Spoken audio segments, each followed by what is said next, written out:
So mayong hapon sa inyo mga idol, no.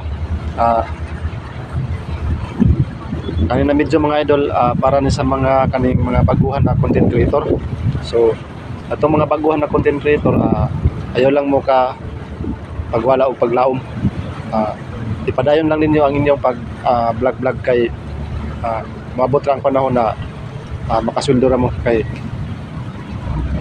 parehas ako sa una, nga napod ko usay mawadan og pag-asa tungod kay nausahay mga violation na mo abot sa imuha, tapos kaning usahay minus ang views munang, pero wala gyud ko mawadan og pag-asa mga idol. Nagpadayon gyapon ko og vlog kay tungod basig maabot na ako pud ang akong mga pangarap, diba?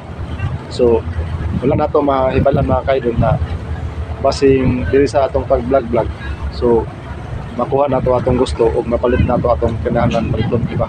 Sa akong kaagi pod mga kaidol, no, sa akong pag-vlog murag dugay-dugay na pud ko kay 2022 pa ako nagsugod sa pag-vlog, pero hantod karon nasweldohan gyapon ko sa Facebook. Mo nang dako gyapon ko pasalamat kay nagyapon ko ginagmay na mga sideline gikan sa iyaha. So mao nang kamo mga atong bago pa, so bago pa nagsugod og kuan kaning pag vlog, ayaw lang gid mo pagkawala o paglaom.